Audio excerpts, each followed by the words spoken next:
70 miles southeast of Atlanta, Eatonton is the seat of Putnam County. Oh, they got 400 and something acres. Goes up to that corner yonder. He's talking about his new neighbors. Oh, yeah, I'm happy for them. But they are not dairymen. They said they come from what? Ritz. Planet Ritz, I think. And a leader they call Grandmaster, who writes that he's from another planet. The people who've built these 2 large pyramids and elaborate Egyptian-style ornamentation, the continuous chant broadcast from a speaker bank at the top of one of the pyramids. Are they a cult? There are many characteristics similar with other entities that are defined as cults. Now, there's some people who think this is a cult. Well, culture. And surprisingly, the group also has a website. Interesting. Putnam County. No, thank you. Then, when you look into it even more, the Sheriff Howard Sills, I sound crazy right now. The sheriff, he was a huge part of that case, right? And he's a huge part of this case because they have this huge vendetta with the sheriffs. And then not only that, but this cult is like at odds with the community. And guess who's part of the community? The Dermans. So it's like, oh my God, I sound like conspiracy theory. Okay, just hear me out. I know a lot of you dudes heard of Dr. York with the right knowledge, right wisdom, right overstanding teachings. This is something that's been lingering around me for the last 3 decades, I would say. And I had a lot of long nights up late arguing about this dude. I was kind of feeling him. I thought he was the real deal, but let's figure it out. As a matter of fact, okay, there is a quote from a Nuwaubian cult member. And this person said, quote, "Blood's gonna roll down the streets of Putnam County." Okay, so this all takes place in Putnam County, Georgia. It started in 2014, but to really understand how we get here, we need to go back, okay? Back to when the cult first started, because the Nuwaubians, they saw a man named Dwight York as their god, okay? Literally. But the thing is, before he was their god, he was an ex-convict. Right. Okay. Now, he was convicted of statutory R word. Okay. He was 19 and the girl was 13. Wow. Convicted of statutory rape. That's something that never came up in our conversation. And this was back in the 60s in Brooklyn. When he got out of serving his time, which I think he only got probation, he started a cult. It was called AAC, which stands for Ansaru Allah Community. And it was kind of like a Nation of Islam, but she's not lying. I attended one of those gatherings in Brooklyn one time. I'm trying to remember what day was it. I think it was on a Saturday. And I remember I looked in the camera because they had people recording messages to speak to him in the camera. And I remember I had looked in the camera and I told him, like, yo, what's up? You the real deal? Is the ship really coming? But with aliens. Dwight York ends up like getting 500 members at this time, and he's getting them to make money for him. This is a recurring theme. They're selling incense for him in the streets. Some of them are begging for money, and he's making a lot of money. He's getting members. He's putting them up in these like really. Now, I know a lot of y'all probably had some of Dr. York books, like Where is the Devil Today? And Does Jesus Exist? And the letter J and everything. Shitty apartments, but at the same time, he's making them pay him, and then he's making them go and make this money. I don't know. He was able to get these people to do this for him, but he had a lot of members, and the group was making a name for itself. But there was an element, right? There always is a weird sexual element. And this time it was control. Like he was controlling their sex lives, essentially. He had the women in one place, the men in the other. Then he would, quote, mate them. And now let me tell y'all something. If you've seen Ruthless, if anybody's seen the series Ruthless, this will paint the perfect picture what she's saying. But in Ruthless, he wanted to have sexual intercourse with the guys. That was called cleansing them. match them up, but then he was also like choosing to sleep with whatever women he wanted to sleep with and prepare them for their mates, just that whole thing. And then it got to the point, right, from his earlier charge with the 13-year-old, then he started to have relations, okay, with the women's children, the girls, the daughters. Why can't I talk? Some of the women stayed and allowed it, which I don't like, you know what I mean? But then there were some who took the kids and ran. When they took the kids and ran, they went and they told the authorities, the FBI. Right.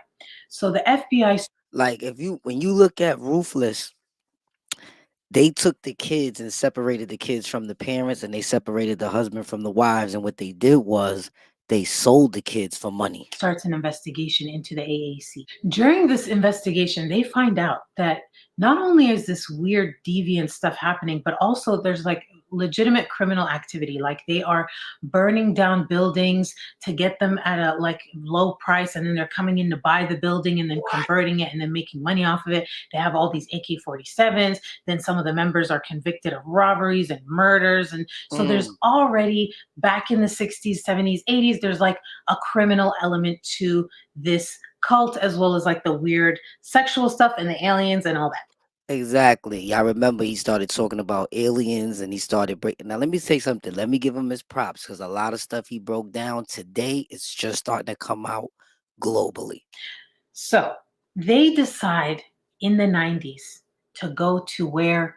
Putnam County, Georgia. Okay, see where I'm getting there. So remember, y'all, that was Etanton. They get to Georgia. Why? Because it's this rural town and it's like nobody's there compared to Brooklyn, right?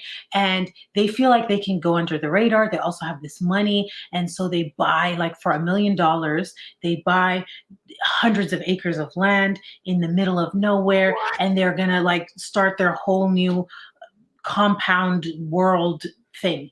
Now, they actually had they wanted their own country, right? Like, so the cult leader, Dr.York, part of the way he made this money is he would charge his followers for passports for their country. Okay. And they couldn't enter the compound unless they had passports. They had to pay $25 for the passport. So it was like a fake country with fake passports, but real money. Now, the vibe was very like ancient Egypt, like they were building pyramids and structures. The cult leader, Dr.York, he was a character because first he had all these different like identities. Like at first he said he was a descendant from the Prophet Muhammad, because remember, it was like Nation of Islam kind of thing before. Right. Then he was like, I'm actually a member of the Sudanese royal family. Right. Then when he got to Putnam County, Georgia, he was like, no, I'm not connected to the Muslims. I'm Native American. He claimed he was Chief Black Thunderbird Eagle, and he said he had Native American blood, and he applied for a license to have a casino. But then when his license got denied, he was like, yeah, I'm not Native American anymore. I'm actually a Nubian Moor. And that's where the Nubian thing came from. They were called the United Nation of Nubian Moors, but they're no. Who all remember these pictures? Get in my DM if you remember these pictures. Because he had niggas' minds on freeze. Known as Nubians for short. Their beliefs were like the typical cult stuff that I talk about on my channel all the time, right? It's got, the 144,000 from the Bible. And then there's also like Illuminati, Atlantis, Anunnaki, lizard thing. I just want to tell my experience, what I went through as a Nubian. I never heard of the ancient Sumerians. I never heard of the Anunnakis and how the Egyptians are tied into the ancient Sumerians. And then he started talking about spaceships and, shit, Nubians, that is. They just took off the white garbs, and they had on their cowboy outfits around the Nubian nation. That if anybody doesn't like seafood, that they're reptilians. Right. And I don't like squid. It wasn't squid, it was clams. But I was just eating that shit just for the of it. So people won't say that I'm a reptilian. So at this point in Putnam County, Georgia, Dr.York, the cult leader, is claiming to be an extraterrestrial from the planet Risk. Right. Okay. They said to come from what? Rich. Planet Rich, I think.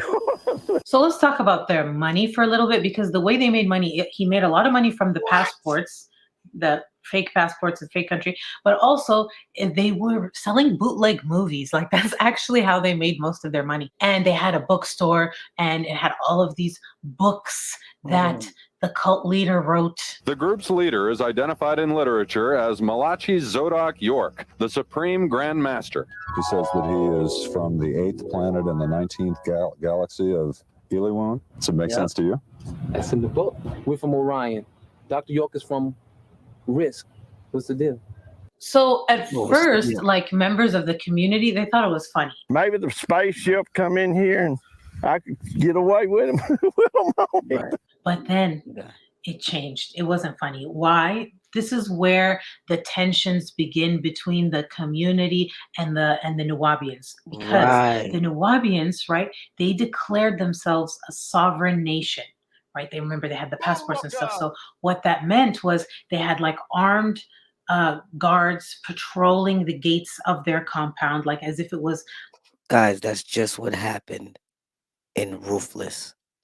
Same thing. Anybody, I would advise you to go check it out. It's on BET. A border of a nation, right?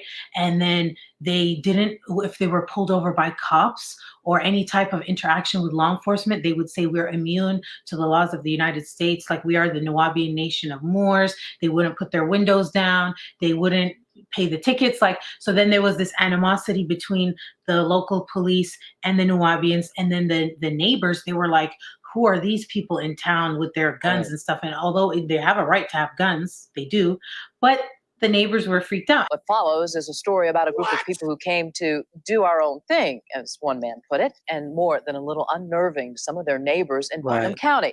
Some Putnam Countyans nervously asking, is this group a cult? And so you could say there is maybe a racial element to this because this is in Georgia in the 90s. But keep in mind, the town is 1/3 Black. There's a large Black population in town. And the Nuwaubians would end up having a conflict with them too, because because the community, they all got along with each other. And the Nuwaubians, they were telling the Black people that they were house slaves and that they should join them and they shouldn't be with the white devil. And then those people, they knew the people in the community. So it was like, it was a lot of tension basically between the community and the Nuwaubians, but it was all about to come to a head. So Sheriff Howard Sills. Now, if you watched my previous video about the Durham case, the sheriff there, that same sheriff, he played a huge role in that case. And there were all these theories about whether he was involved in their killings. It was a whole thing. Well, he's going to be at odds with the Nuwaubians like you wouldn't believe. It all started when... Let me tell you something. Inside Ruthless, there's a white sheriff just like him. And that same Dorian couple, the old couple they just showed, it's an old couple in there that got burnt up in there. So let's see if that's kind of like the reality that Tyler Perry was recanting. Sheriff Howard Sills and the inspector, the building inspector in town, they go to the compound to inspect because remember, they're building all these pyramids and structures and they don't have permits. They need to be inspected. They need to see if it's up to code. So they show up to do an inspection. And the Nuwaubian guards that are armed at the gates, they don't want to let the sheriff and the inspector in. They're like, no, this is a sovereign nation. You can't come in. So then it was like very tense and it took a while, but eventually the sheriff and the inspector, they get into the compound. When they get into the compound, they discover that one of the pyramids is actually a nightclub. Whoa. I get like this. I'm actually serious. It's a nightclub, but the thing is, it's not up to code. There are exposed wires. There's no permits. So they end up shutting down the nightclub. And they put like padlocks on it. And they're like, you can't operate this now. The Nuwaubians were pissed because they were making money from this club. They were enjoying the club. And so now there's like beef between the Nuwaubians and the inspector and the sheriff and all the local like county officials and all that. Okay. And this begins what the sheriff refers to as the Nuwaubian War. Everybody know what time it is? Yeah. All right. Good. Ain't gonna take it no more. But we here because they forced us to come out, right? Right. And wine, you know. Right. hearts of the oppressors. That you would touch the hearts of the community leaders. We are no longer going to stand for the discrimination. What has happened here is that the county commissioner, upon the sheriff's request, passed a non-constitutional resolution that would give the sheriff an unlimited permission to search at will on the Nuwaubians property. We've got to fight. We can win this battle. Yeah. It's not about black and white, it's about wrong and right. Shield must go! Shield must go! Shield must go! Shield must go! So the Nuwaubians, they start following the sheriff around with cameras. They start threatening the different officials. They dox them, right? They put their names and addresses in these pamphlets and in the newspapers and spread them all around. They even put pictures of their children, like the sheriff's kids, and said, like, this white devil. Well, the commissioner is a woman. Her name is Sandra Adams. She's Black. Okay. And there was another official too, the NAACP, the leader of that chapter in that area. They put both of them on there and they called them House N-words. So that commissioner that I told you about, Sandra Adams, one of the Nuwaubians told her, quote, "Blood's gonna roll down the streets of Putnam County." And then there's a quote from her that says, Dwight York, that's the cult leader, had put a contract out for Sheriff Sills and myself. That was very sobering. Here I am, working to keep this community safe. This man has put a contract out on my life, and you people are talking about black and white? Get out of town. It was like there was unity in the community. That rhymed, bars. There was unity in the community, but when the Nuwaubians came, they had conflict with everyone. And in addition to the attorney who was representing the county in a lawsuit, because that was another thing, they got into all these lawsuits, and they end up harassing this attorney to no end. They slashed their tires, they broke, like they threw a rock into their law firm's windows, and they left 2 dead dogs with like emptied out their carcasses in their driveway. And so everyone in town was scared of the Nuwaubians. Okay, even later, like in 2015, when this case started with the Dermans, and then there were these other murders, there was a reporter who went to Putnam County asking around about the Nuwaubians. And this reporter says that no one wanted to talk about the Nuwaubians. They were like, they would call them and say, oh, we want to talk about this. And they would be open to talking. And as soon as someone mentioned, like, what about the Nuwaubians? They would be like, no, they're still in town. I'm not touching that. No, thank you. And they would hang up the phone. Like, people were genuinely afraid of this cult. And the cult leader was insane. And then the people that he had were devoted to him to no end. Yo, let me tell you something. She's not lying, because that whole devotion ran all the way from down there in Georgia all the way back up to Brooklyn. That's for sure. They would do whatever it took. And they had a lot of followers and a lot of money. So it was like this crazy thing in town. And I can't believe I missed it in my other video. I feel like such an idiot. Like, seriously, I'm like so embarrassed. I can't believe it. Anyway, that's another thing. Okay. So, where was I? Oh, okay.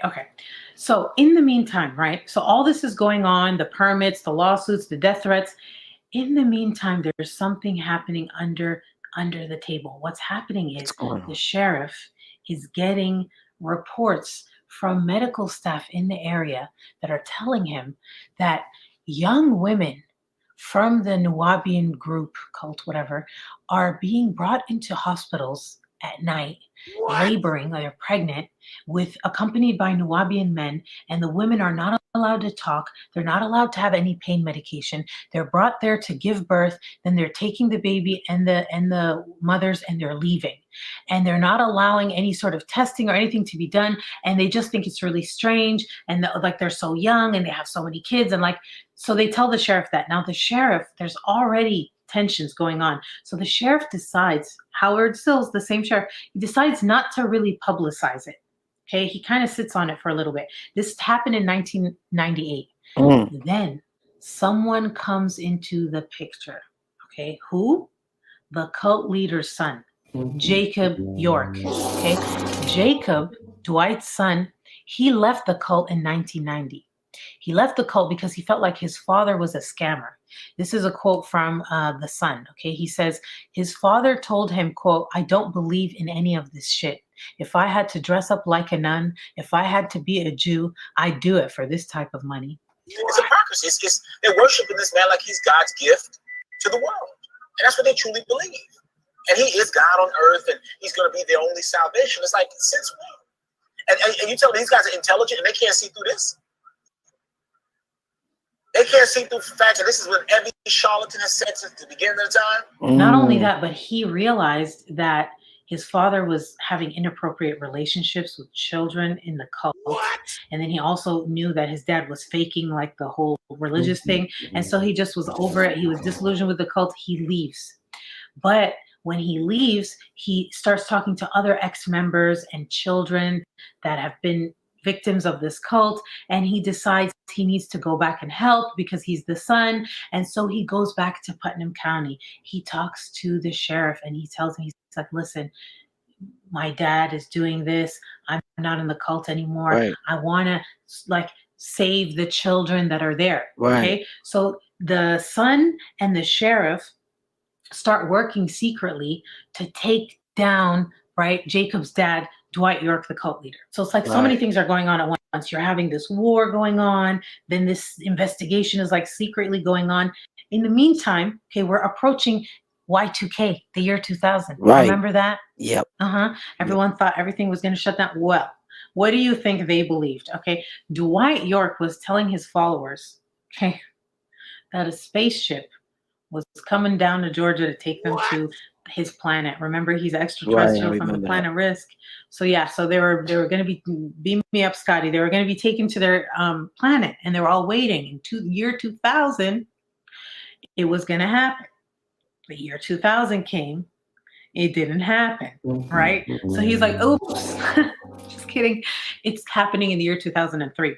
They're like, "Okay." So then what happens though? In the year 2002, they get raided by Sheriff Howard Sills, the same sheriff I've been talking about this whole time. Yep. Numerous weapons found. How many exactly, I don't know. There were large numbers of children. Warehouse almost, and there'd be at least 10 sets of bunk beds in one room. When they get to this compound, okay, the evidence is, it's so bad. Okay, first of all, they find all these little like white dresses for little girls, like little wedding dresses.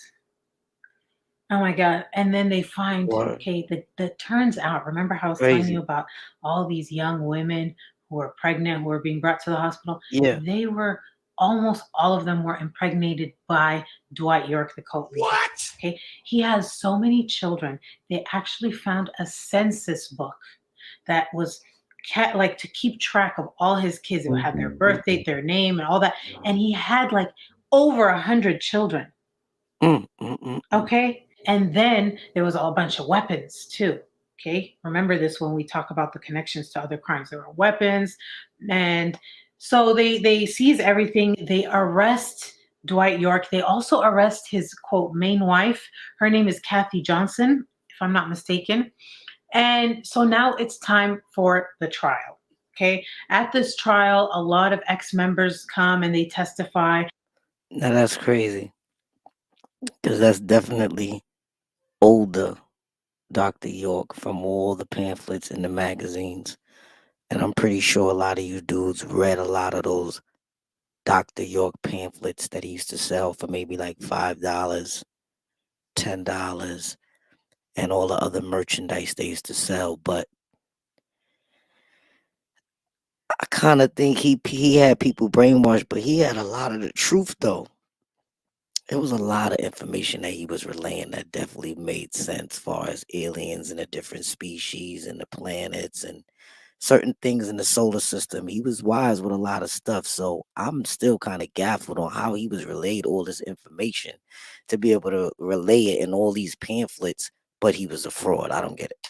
They show the evidence and they reveal that actually his main wife kind of was involved in grooming the kids. So I want to read you some quotes about what they did. It says here, he showered them with gifts, gave them jewelry, and told them they wouldn't have to obey the rules of the community. He took them on trips to Disney World. When you're living in barns and trailers, Disney World sounds pretty good to you. During the trial, a lot of ex-cult members testified, about what they went through, and one of them said that the cult leader threatened to shoot them in the head and get rid of them.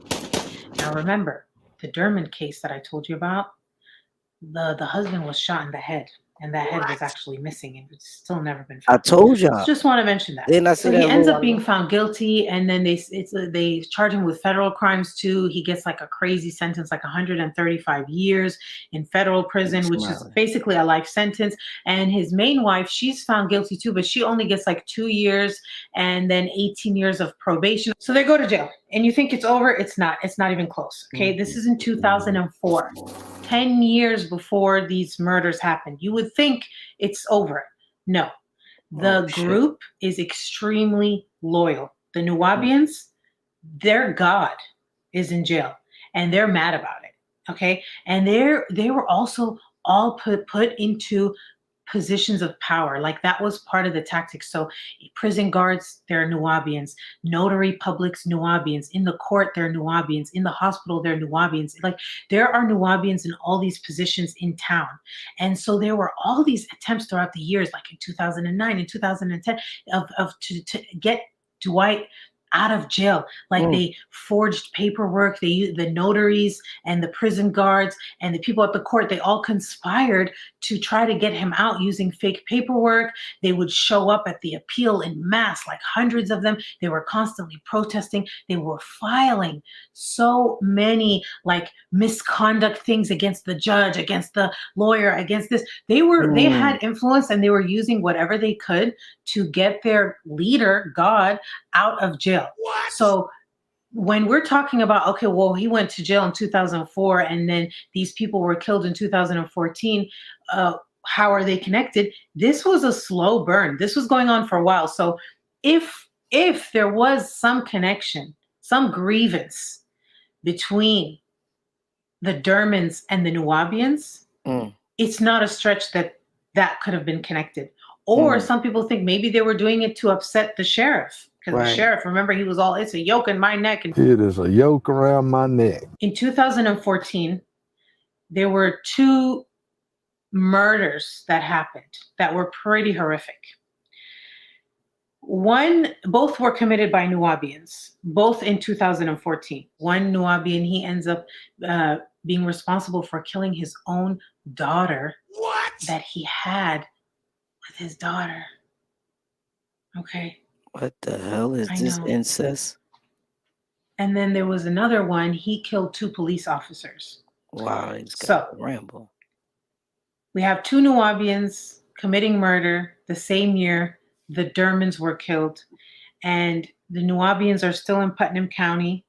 The Nuwaubians are still upset about what happened to their leader. Right. The Nuwaubians did not get along with the community. Right. The Dermonds were members of the community. Right. The Nuwaubians didn't get along with the sheriff. The sheriff was still the sheriff at the time. Right. So those are the facts. Okay, now let's talk about the theories. So there are basically 3 main theories here to talk about. Okay, the first one is they are linked to the double murder. And then that one breaks down into like, did they have an issue with the Dermonds, or was it to get to the sheriff? And then the other theory is no, they're not linked to it. This is just a coincidence. Right. So let's start with the coincidence theory. Okay, as we talked about in the previous video with the Dermonds, okay, we don't really know who could have done it. Some people also left me a lot of comments that were saying they think the kids might be involved, maybe something to do with the inheritance because the Dermonds had a lot of money and who stood to gain financially and the motive. So that's an option. It could just, this cult could have absolutely nothing to do with it. Like, yes, they're crazy, they did all that, but maybe someone had their own thing with the Dermonds. The other thing is, remember, what did the Dermonds do for work? Before they were retired, they owned the Hardys, like a chains of Hardys in the area. Could that somehow be connected? Could them being business owners in the community, did they somehow take a stand against the Nuwaubians and there was some sort of clash there. Well, turns out there were some comments that were made online by Nuwaubians when the Dermans were killed, that they were happy that the Dermans were killed, that they deserved it. And so some people think that the Dermans may have been at odds with the Nuwaubians, and that the Nuwaubians decided to take them out as punishment, especially during the time where other people were being killed. Now, is there any evidence to prove this? No. The sheriff, he doesn't even want to talk about the Nuwaubians. I read this article where they were talking about how he had this case file, this like box that was dusty box with all the Nuwaubian stuff, and they didn't even want to talk about it, and that like they just gave the reporter the box and didn't even want to discuss it. She goes to the library and the librarians are all whispering about it and they don't want to be named in anything. Some people, like I mentioned earlier, as soon as she starts talking about the Nuwaubians, they hang up in her face and they don't even want to talk to her about it. So could it just be that it was such a nightmare dealing with them that and they just don't want to open that door kind of thing? And so the case is unsolved because they don't want to go down that path, you know? Right. It's possible. But then again, it seems like the sheriff is so upset about the case not being solved. I don't know. But it hasn't been solved. And there is no direct link, but there is a lot of speculation. And so that's why I made this video. I want to know what you guys think. To me, I feel like... Yeah, let me tell you what I feel like. Because I feel like for 30 years, I've been dealing with this situation and looking into this stuff. And let me tell you something. It's all mind-boggling. It's all mind-boggling. Could you believe it? Because I'm flabbergasted. Could you believe it? Could you believe this whole time he was doing what he was doing and he was up to what he was up to? I just humbly disagree. But hit that like button on the way out. Sub up. More is on the way.